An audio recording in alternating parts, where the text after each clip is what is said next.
जय हिंद दोस्तों, नमस्कार। मैं सुरेश सर।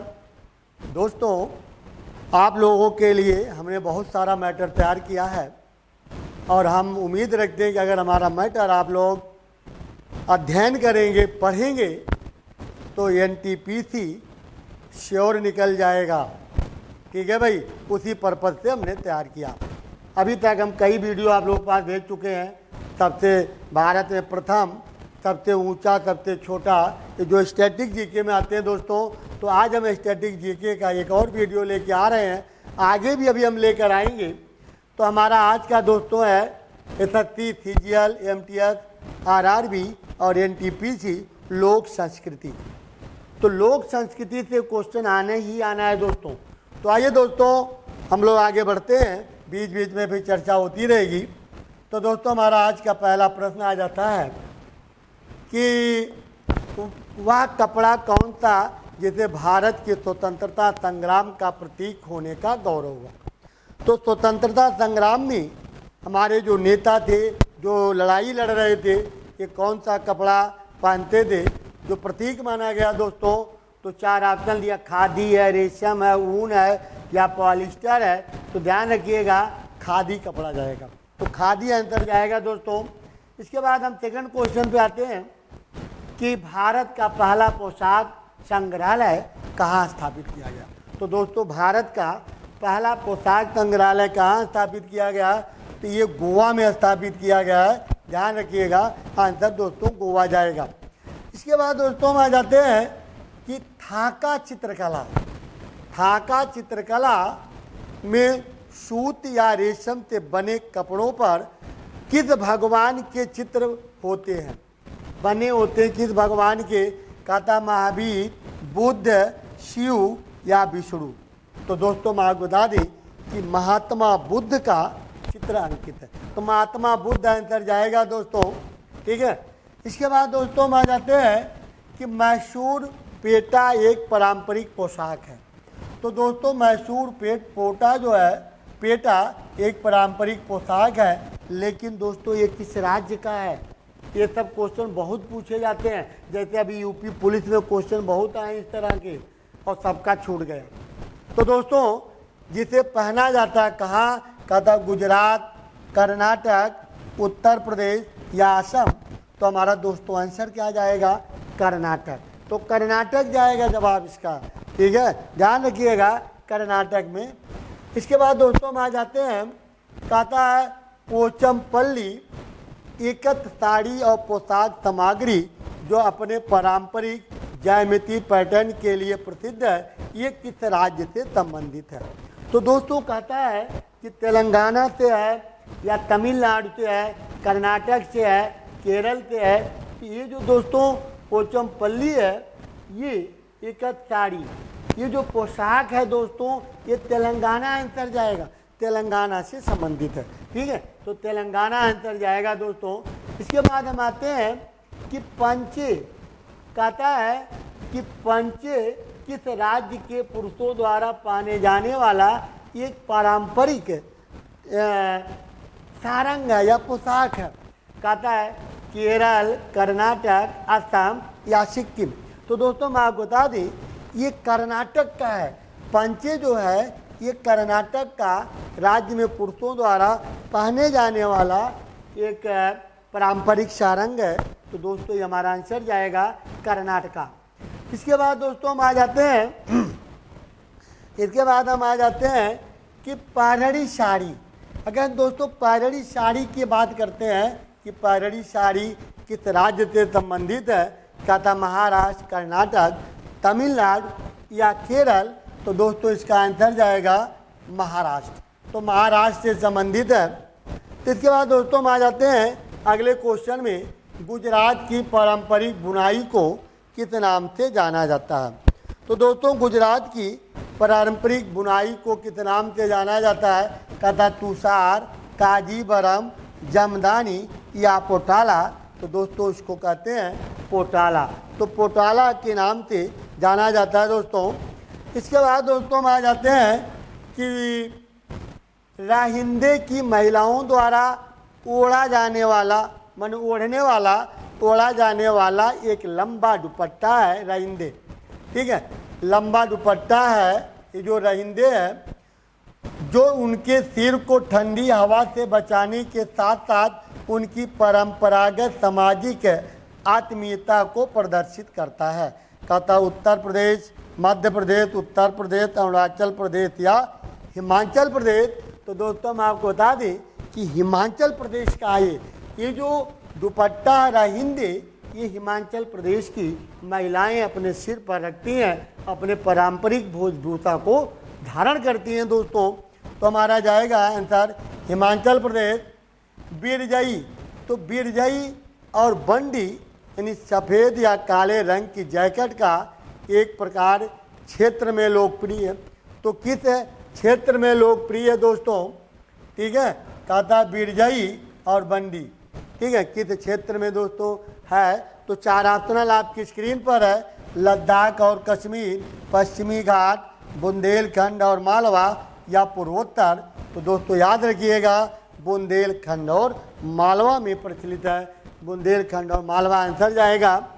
इसके बाद दोस्तों हम आ जाते हैं कि रेहुक खीम, कहता है रेहुक खीम या काउरी शाल किस राज्य के पारंपरिक परिधान है? असम, झारखंड, उड़ीसा या नागालैंड।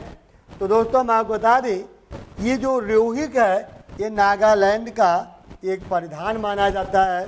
तो नागालैंड आपका आंसर होगा दोस्तों, नागालैंड जाएगा आंसर। इसके बाद दोस्तों हम आ जाते हैं पुंजई। ये जो पुंचई है ये कहाँ का पारंपरिक पोशाक है दोस्तों? तो 4 ऑप्शन आपके स्क्रीन पर है, कहता कर्नाटक है, मिजोरम है, गोवा है या सिक्किम है। तो दोस्तों हम आपको बता दें पुंचई आपका मिजोरम का एक पारंपरिक पोशाक है। तो आंसर दोस्तों मिजोरम जाएगा, ध्यान रखिए। इसके बाद दोस्तों हम आ जाते हैं मेखला चादर। तो मेखला चादर जो है ये किस राज्य का पोशाक जाएगा दोस्तों? तो मेखला चादर असम का पारंपरिक पोशाक है। तो दोस्तों असम आंसर जाएगा। इसके बाद दोस्तों हम आ जाते हैं कि धोती गमछा। तो धोती जो गमछा है, जैसे हमारी यूपी में भी लोग ग्रामीण क्षेत्रों में अगर हम बात करते हैं तो धोती गमछा ग्रामीण क्षेत्रों में लोग यूज करते हैं, यूपी में भी। लेकिन ये पारंपरिक अगर हम बात करते हैं तो ये असम का है, असम हमारा आंसर जाएगा दोस्तों। इसके बाद हम आते हैं दुल्हनों द्वारा पहनी जाने वाली। तो दोस्तों दुल्हनों द्वारा पहनी जाने वाली ये जो वाली पोटलाई पोशाक किस राज्य से संबंधित है? तो पोटलाई पोशाक दोस्तों कहाँ का है? कहता उड़ीसा, राजस्थान, केरल या मणिपुर। तो दोस्तों आंसर हमारा जाएगा मणिपुर। तो मणिपुर की पहने जाने वाली एक पोशाक है दोस्तों। इसके बाद हमारा अगला पॉइंट आ जाता है बायोपा। तो दोस्तों जो बायोपा है किस प्रकार की जनजातियों का पारंपरिक पगड़ी है?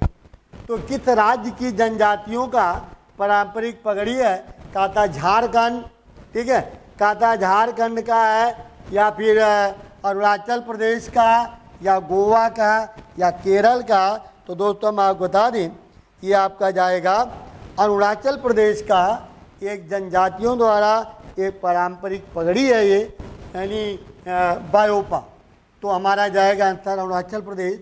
इसके बाद दोस्तों हम आ जाते हैं किन बकरियों के आंतरिक फर को पश्मीना शाल।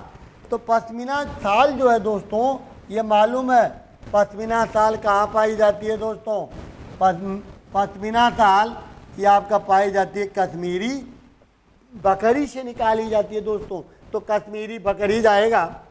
इसके बाद दोस्तों हम आ जाते हैं तानसेन की परंपरा के संगीत घरानों को निम्नलिखित में से किस नाम से अभिहित किया गया है? तो ये सेनिया नाम से अभिहित किया गया दोस्तों, ध्यान रखिएगा। ठीक है, सेनिया नाम से। और तानसेन का नाम आप लोगों ने सुना ही होगा कि तानसेन ये ग्वालियर घराने से संबंधित थे। तानसेन के गुरु हरिदास थे। तानसेन अकबर के दरबार में रहते थे। अकबर ने इनको कंठार भर बाणी की उपाधि से सम्मानित किया था। ठीक है। तो हमारा आंसर जाएगा सैनिया घराना। सर्दियों से भारत में जीवित रही एक प्रमुख परंपरा ध्रुपद। निसंदर्भ में निम्नलिखित में से कौन सा कथन सही नहीं है? तो दोस्तों मैं आपको बता दें, ध्रुपद की उत्पत्ति तथा विकास मुगल काल में राजपूत राज्यों में हुआ। तो ये गलत है। ध्रुपद की उत्पत्ति तो बहुत पहले हुई थी। द्रौपदी, महाभारत काल में द्रौपदी के पिता ध्रुपद ने ध्रुपद की पद की उत्पत्ति की थी। ये गलत है। ध्रुपद मुक्तिया भक्ति और अध्यात्म के संगीत है, गलत है। ध्रुपद आलाप और संस्कृति मंत्रों के लिए अक्षरों पर आधारित, ये भी गलत है। यानी सभी आंसर इसके गलत जा रहे हैं।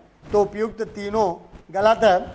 इसके बाद दोस्तों में आ जाते हैं, ध्रुपद हिंदुस्तानी संगीत शैली की आरंभिक रचना है। ध्रुपद के जनक स्वामी हरदास माने जाते हैं। डागर घराना ध्रुपद गायन से संबंधित है। तो दोस्तों हम आपको बता दें कि आंसर इसमें हमारा जो जाएगा, यानी जो आंसर जा रहा है ये आपका दोस्तों उपयुक्त सभी। तो उपयुक्त सभी आंसर जाएगा, ठीक है। इसके बाद हम आ जाते हैं निम्नलिखित कथनों पर विचार करना है। आलाप कथा, आलाप गायन राग संयोजन से पूर्व की स्थिति है। हिंदुस्तानी संगीत में आलाप अनिवार्य होता है, जबकि कर्नाटक संगीत में ऐच्छिक होता है। तो दोस्तों हमारा इसका आंसर क्या जाएगा कि क्या आलाप गायन संयोजन से पूर्व स्थिति होती है? तो पहला आंसर इसका सत्य है, बाकी सब रॉन्ग है। इसके बाद दोस्तों हम आ जाते हैं ललित कला। तो ललित कला लोक संगीत का स्वरूप जो है ये कहाँ से लिया गया है, कहाँ का है? तो दोस्तों ये महाराष्ट्र का। तो आंसर आपका महाराष्ट्र जाएगा दोस्तों, ध्यान रखिएगा, ठीक है। इसके बाद दोस्तों हम आ जाते हैं निम्नलिखित पर विचार करना है। कथा पुथुकुल्ली। तो पुथुकुल्ली दोस्तों कहाँ पड़ता है भाई? तो पुथुकुल्ली ये आपका कहाँ पड़ जाता है दोस्तों? तमिलनाडु में। तो तमिलनाडु ये बिल्कुल सही है। तो तमिलनाडु में पुथुकुल्ली है। सूजनी कढ़ाई।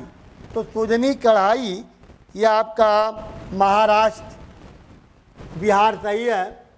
इसके बाद उपाड़ा जामुनी। तो उपाड़ा जामुनी की अगर हम बात करते हैं दोस्तों, ये भी आपका आंध्र प्रदेश का है। तो दोस्तों ये उपयुक्त सभी जाएगा सही, इसमें एक भी आंसर गलत नहीं है। यानी इसका आंसर जो है ये जो मिलान दे रहा है इसका मिलान गलत जा रहा है। ये उपयुक्त सभी मिलान इसके सही हैं। इसके बाद हम आ जाते हैं दोस्तों निम्नलिखित युगों में से कौन सा युग में सही सुमेलित नहीं है? कोराई कोरा। तो अगर दोस्तों कोराई कोरा की बात करते हैं, काटन, तो ये दोस्तों तेलंगाना का नहीं है, ये कहाँ का है? तमिलनाडु। तो दोस्तों ये तमिलनाडु का जाएगा आंसर। अब हम धनिया गाड़क वाला साड़ी की बात करते हैं। तो दोस्तों गाड़क वाला जो साड़ी है ये आपका तमिलनाडु का नहीं है, ये आपका कहाँ का पड़ता है दोस्तों? ये केरल का पड़ता है। धनिया खाली साड़ी पश्चिम बंगाल, बिल्कुल सही। चंपा तिल के छत्तीसगढ़। तो ये दोनों सही हैं, यानी 3 और 4 ऑप्शनल आपका सत्य सही जा रहा है दोस्तों, ध्यान रखिएगा। इसके बाद दोस्तों आ जाते हैं कव्वाली का भारत में आगमन हुआ। तो दोस्तों कव्वाली का भारत में आगमन कहाँ से हुआ? कहता तुर्कों ने किया, मंगोलियों ने किया, सऊदी अरब ने किया या फारसियों ने किया? तो दोस्तों मैं आपको बता दें कव्वाली का जो प्रारंभ किया है फारसियों ने किया दोस्तों, ठीक है।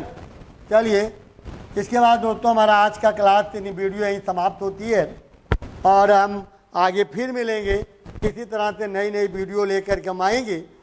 तो 20-20, 25-25 का हम सेट बना रहे हैं दोस्तों। तो चलिए दोस्तों हम अपने वीडियो को यहीं समाप्त करते हैं और हमारी शुभ संभावनाएं हम आपके साथ व्यक्त करते हैं दोस्तों। फिर अगले वीडियो मिलते हैं, तब तक के लिए जय हिंद, जय भारत।